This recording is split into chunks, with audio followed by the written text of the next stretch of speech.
It's crazy how you can almost go back exactly and remember everything about a race, even if it's been over a year since you've done it.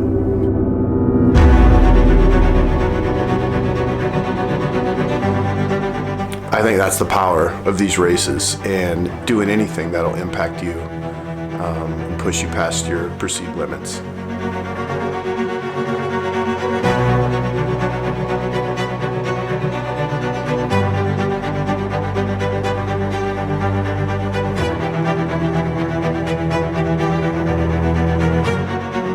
I remember standing on the starting line of a 100-mile journey that has already defeated me once, and thinking to myself, this may have defeated me, but it's not going to define me, and I got this. In this particular race, it was more of a mission. It was business. Nobody in my family knew about it. I literally didn't tell Kinsey until the day before we left for the race. I've been keeping Kinsey in the dark on something that we're going to do. Did I tell you not to be too excited, right? Yeah, you did. Okay. What are we doing? 3, 2, 1. Shut up, babe! Are you serious? No f***ing way! Yep. We're doing that this weekend? Yep. You and me? Oh my god! Oh, no wonder you've been friggin' running so much. All right. Cool. That's a great Oh, yeah. So I was secretly training. The only people that knew was my friend Jessup. And then I had told my brother Bobby, hey, I think I'm gonna do this race again. I'm gonna need you for maybe 30 miles of it. And it was like a spec ops mission. We just went in and it was all business.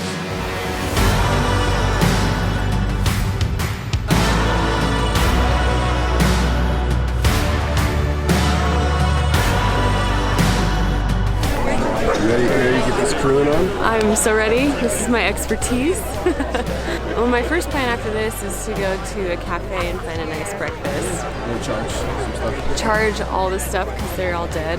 But then probably go up there and hang out and just chill. Meet up with Bobby up there, not wait for him in town. I'll see you in 37 miles. I remember telling myself that I was gonna do this race a little bit different than I had done the races prior. I tend to go out a little bit too fast, and I told myself I'm gonna slow down, run a steady pace that I know that I've been training at, and give myself a chance on the back end, which is typically where I've fallen apart or where I've hit cutoffs. I just slow down too much. I told myself I was gonna play this a little bit slower on the front end, and that's exactly what I did. 3, 2, 1, go, go!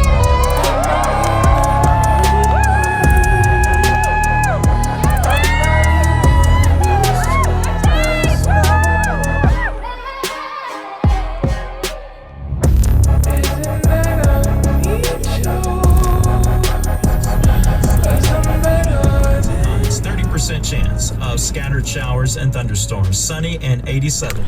Well, you just heard it. There's 30% chance of scattered showers and thunderstorms. Will was like, it's not supposed to rain. I'm not gonna pack my rain jacket, just extra weight, blah, blah, blah. And here we are, raining. But all right, guys, I need you to make sure you have your topo maps up on your watch or on your cell phone. There are guys deliberately changing the markers around. Oh, really? Yeah. 50. Your watch, because there's guys deliberately. Thank you. Nice job. Keep it up. Enjoy. I don't know if you guys heard that. Apparently some like other runners were changing the flagging on the course. That's kind of bullshit. I'd like to catch those guys. I remember the first 37 miles being good. I mean, it started to get hot, but I remember the whole thing just being really good, and I remember telling myself like, man, your body's feeling good, your feet aren't starting to fall apart or anything like that, so you know, this could be the day. Empty pockets. I got water right here. Awesome. Empty your pockets. We got garbage. We got garbage? Yes, sir. Right. Thanks, brother. Take some chips to the road. Cool. Thank you. Got 4.5 miles to the next one. And then we got a 10-mile chunk.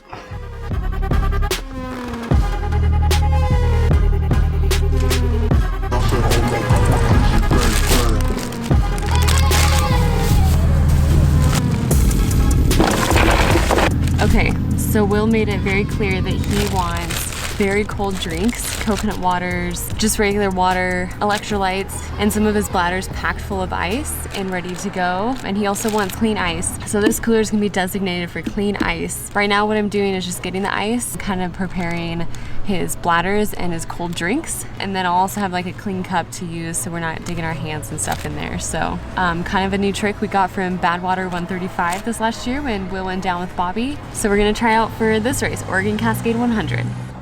These woods are awesome. So pretty. I remember this section. I think there's a decent little climb coming up. How did I prepare physically and mentally for this race?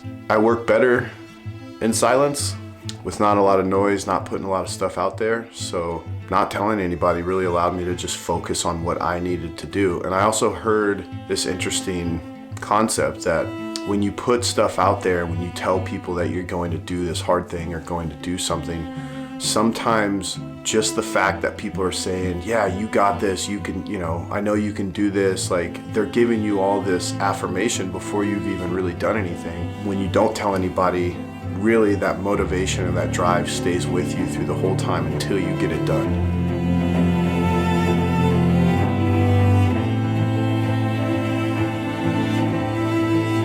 Hey, Will. How you doing, brother? Nice. Not bad. Yourself? Hey, man, get hydrated. You look. Yeah, it's gonna be a pump, huh?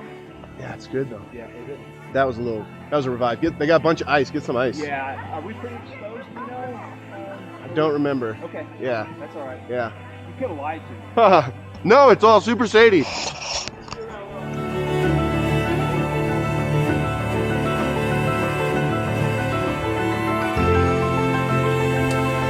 What was going through my mind during the most difficult parts of the race? This race was interesting because I just felt like I could do it.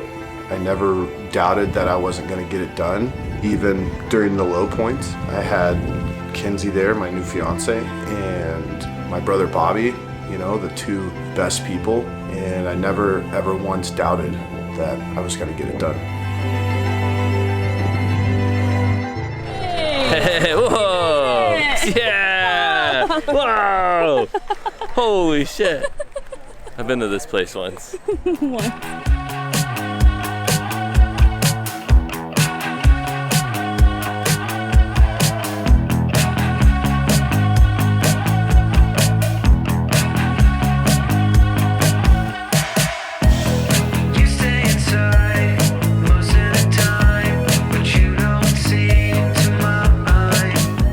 Kind of a long section here. It's hot, dusty.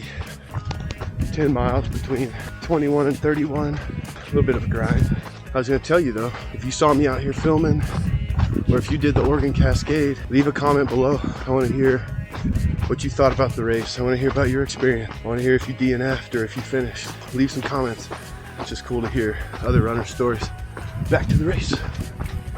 Running through the trails gives me a primal feeling that I don't think you can get many other places. Just being out in nature and being on the woods, and for many times in that kind of distance you get separated, you know, by miles between people, so you're out in the woods by yourself, and it's really a pretty awesome feeling knowing that for you to be able to get to where you're going, you have to rely on yourself, and I really like that self-reliance aspect of everything. So I forgot to film at the aid station there. That was 31 miles. Now we're headed down to Skyliner. That's the first spot I get to see the crew. Yeah, look forward to it. You can't seem to find the meaning to life. I think it's hiding behind something. You're trying to climb, but you're wasting your time.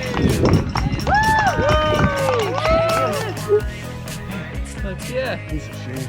Yeah, I've been trying to like keep moving it. Yeah, I bet. Clean them? Not clean them? I mean, we just talked with Pam and she said doing less is best. Is there a thing in here?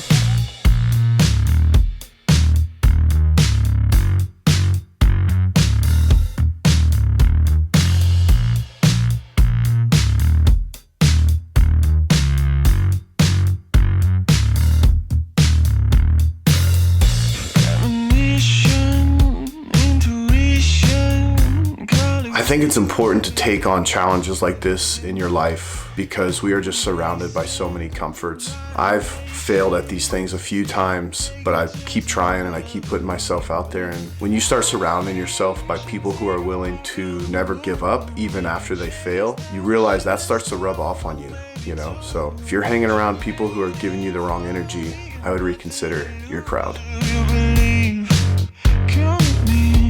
Been climbing for a while out of last aid station where the crew was.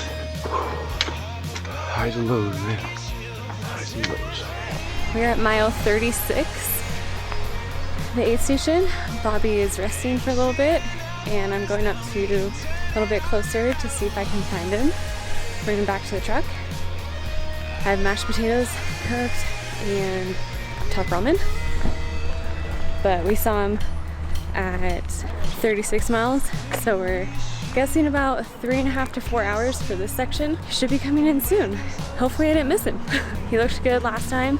His feet were feeling good, which is great. This was a good climb in the heat of the day, so we will see. But until then, we're gonna party, because it is a party here.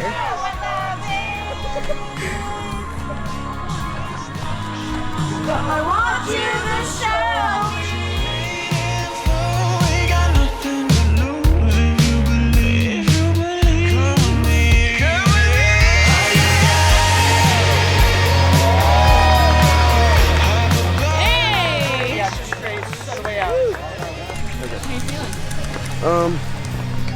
Ups and downs.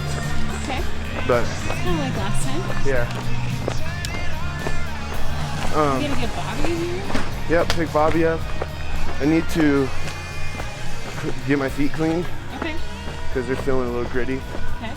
And then lube up. I need to drink a bunch. I have some mashed potatoes. Oh, yummy. Bobby, wake up! Did Bobby take a nap? Did he sleep in the truck? He's on the ground. What up, you dirtbag runner? Oh, I was just resting my eyes, man. You know, since you wake me up at 3:45. I was hoping you like actually took a nap. I got some shut-eye. I didn't sleep, but I got some good rest. How you look happy? Doing all right? That's good. You doing good? Yeah, I'm doing okay. Okay, I don't want to sit here too long, but I do want to change. The most rewarding part of this entire thing was just having my brother and Kenzie there, really. It was just a very simple race to crew and for them to get after. Obviously the feeling at the end of the race, crossing that finish line, there was overwhelming joy because I've been pursuing this goal. Really the whole experience was what made it for me.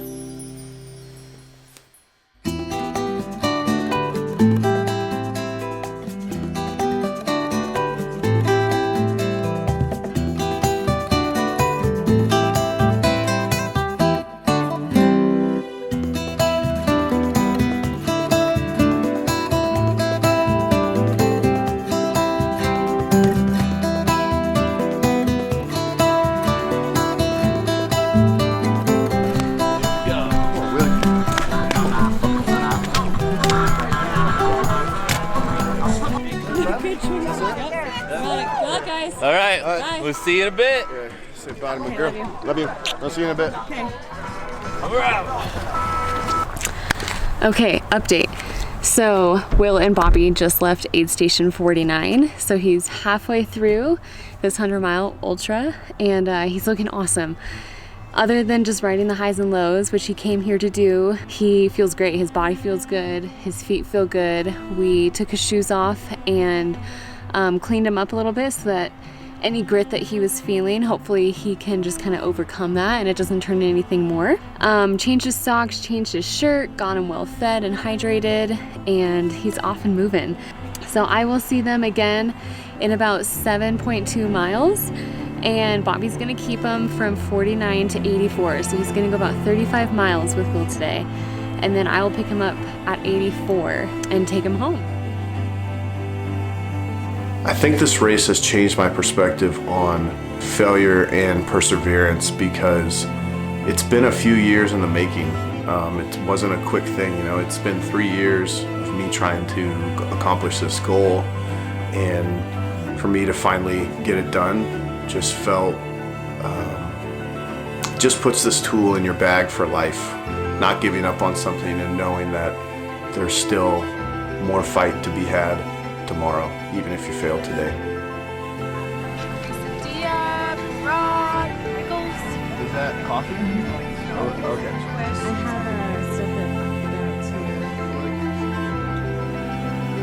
How do you stay motivated during such a long and grueling race? Find the little battles, the little wins. You just find joy in the small things, which include, I don't know, it could be you got to the aid station and they had ice cold water for you, and you know, that just revitalizes you. So finding the little joys from aid station to aid station, I think, is what keeps you present and keeps you in the race. Also, if you've been doing this long enough, you know that there's highs and lows. And so when you are in a low, knowing that this isn't gonna last forever and I'm gonna get through it and then I'm gonna come back out of it, those types of things tend to stay with you, and that's how you get through this type of distance. Good morning, everybody. Will and Bobby should be coming in within like the next hour or so. And so I'm just kind of getting all my stuff ready to go pace him and maybe taking him for the last 15 miles. So it's the home stretch, but still so much race left. This is really where the race starts to begin. So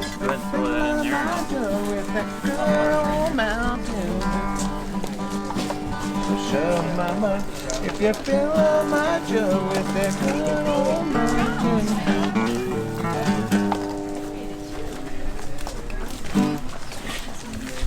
I'm awake now. look who I found.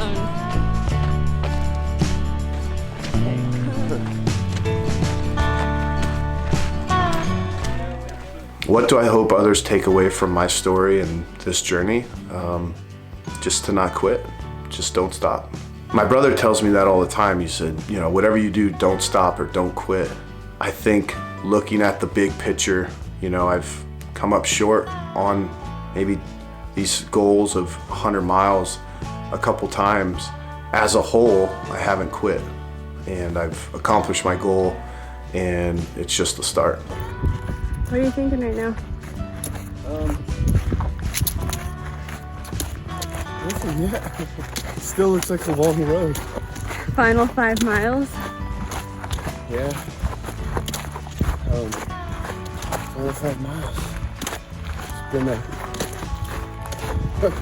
a good journey. I'll get emotional later. I hope so. Yeah. You're pretty stoic usually. Yeah. No, it's Hard to tell how you feel. always bet on yourself. That's the truth. Always bet on yourself. Let's go finish it. I hope that you guys gain something from this, and that hopefully you sign up for something that maybe scares you. Leave a comment below if you guys have signed up for something that scared you, or if you've signed up for one of these ultra marathons, what has your experience been?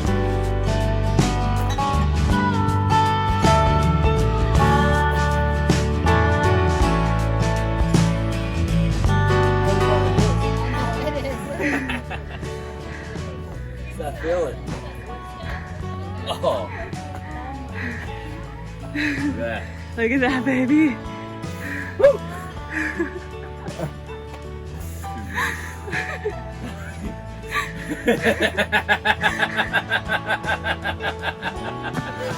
Oh, fucking A. What's that feeling, man? It's the love of running, right? If there was. So happy for you. So fucking happy for you, dude. It's been a long time coming, man. Fuck yeah, it has. We ain't quit though, huh? Fuck no. We don't quit. Knock us down. We fucking get back up, get back in the ring. We love getting knocked down. Just makes us hungry, right? Yeah, doubt us. Do it. Doubt us. I love it. Woo! Never doubted you once. Never doubted you. Nah. With this, you need a You know, stretcher? that 100 meters still my distance. You're like, even after. Yeah, after 100 miles, 100 meters still my distance.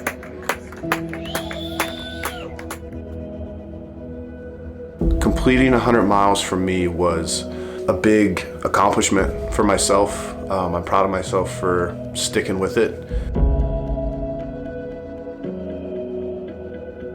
It makes me want to do more. It makes me want to try other things and other hard challenges.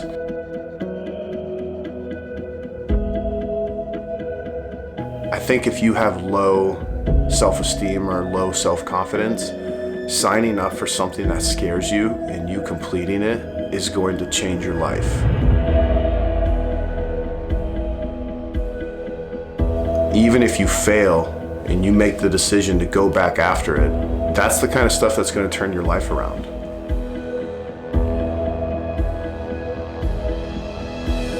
And hopefully you got something out of this video. Thank you so much for watching. We'll see you guys next time.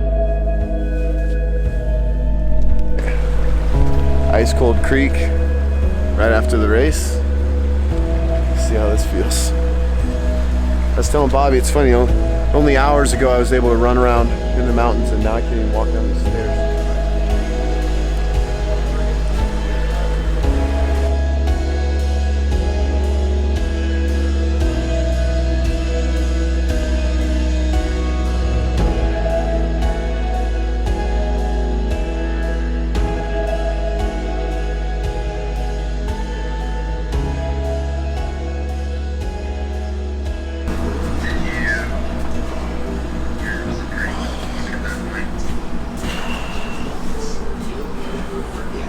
Healthy. Running's good for you. You're walking back better than you walked in. Yeah, I was pretty stiff. I've been laying here for a while. Bobby said I looked like a homeless guy. I was in the park and I had like Crocs on. I was carrying dragging like a blanket and a non-alcoholic beer. People are like, yeah, my shorts were all rolled up funny, and then people are like, this park's really falling apart, man.